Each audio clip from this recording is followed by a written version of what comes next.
A Epístola de Judas. Judas combina sua carta a partir dos versos 14 em diante, dando advertências à Igreja de Cristo. Uma advertência antiga combinada com uma outra advertência recente. A antiga. Novamente Judas cita o primeiro livro de Enoque, capítulo 1, versos 12, proclamando: "O fim está próximo." No livro de Enoque, que foi escrito, como relata Judas em sua carta, versos 14, foi escrita pelo próprio Enoque, o profeta do Senhor, que foi o sétimo da descendência depois de Adão, dizendo: "Eis que ele vem com dezenas de milhares dos seus santos, para executar julgamento sobre os pecadores e destruir o iníquo, e reprovar toda coisa carnal e toda coisa pecaminosa e mundana que foi feita e cometida contra ele." 1 Enoque, capítulo 1, versos 12. Já sabemos que esse livro é mais antigo que os textos canônicos e que os personagens bíblicos se inspiraram nas escrituras deixadas por Enoque, pois Moisés, os Salmos e os profetas relataram o mesmo que Enoque, como por exemplo em Deuteronômio 33, versos 2, em Zacarias 14, 5, em Isaías capítulo 66, versos 15 e 16.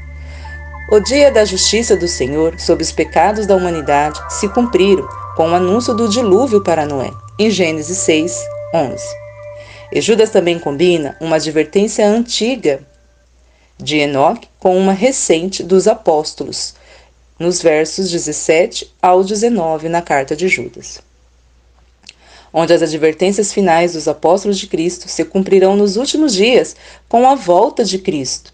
Entre outras instruções dos apóstolos estão o apóstolo Pedro, em sua carta, 2 Pedro 2, do 1 ao 3.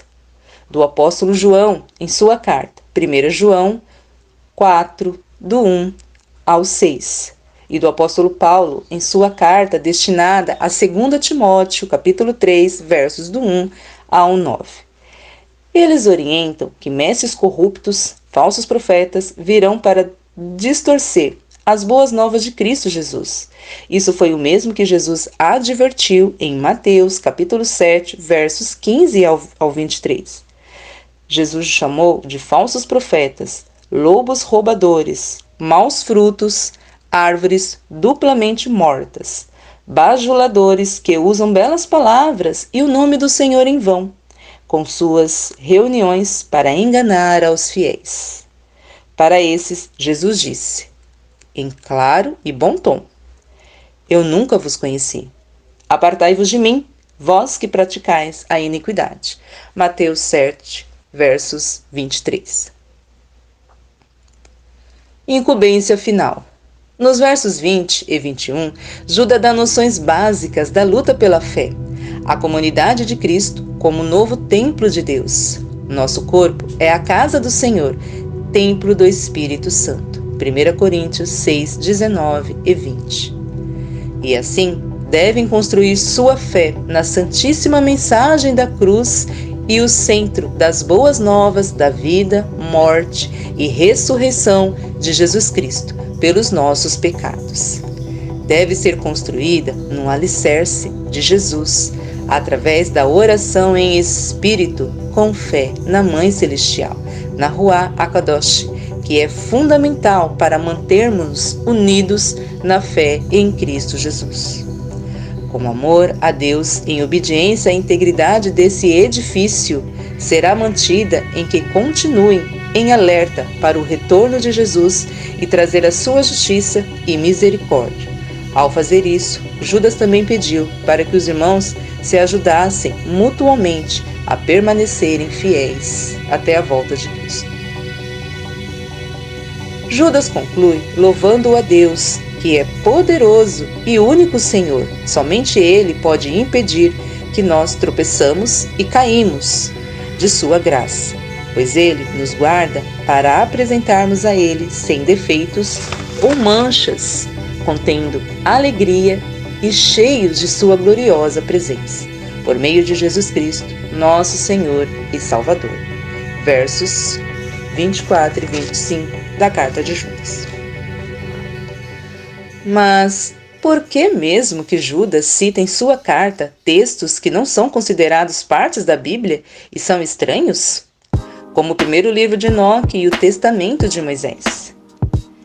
Lembramos que a cultura judaica estava imersa em outras literaturas religiosas, tanto para Jesus como para seus irmãos, e todos os cristãos judeus cresceram lendo a Bíblia hebraica junto com outros livros que também inspiraram na construção das Escrituras Sagradas. Já sabemos que houveram debates posteriores, como os concílios dos líderes religiosos católicos e protestantes, para decidirem se esses livros iriam ou não fazer parte do cânon bíblico. Mas, independente disso, eles ainda possuem profundo valor. Então, como disse um sábio irmão em Cristo, e eu repito a frase dele: um livro não precisa estar na Bíblia para transmitir uma mensagem importante para o povo de Deus. E assim, temos muitos textos judaicos desse período. O Senhor Deus pode inspirar ainda uma pessoa para editar um bom livro edificante que esteja de acordo e segundo a lei do Pai Celestial. Esses livros foram nomeados de apócrifos ou deuterocanônicos e pseudoepígrafos.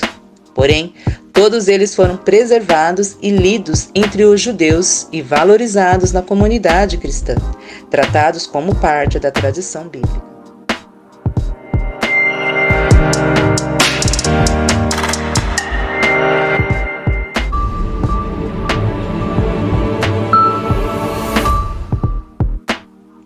A graça de Jesus exige uma resposta a toda a nossa vida, com atos e realizações.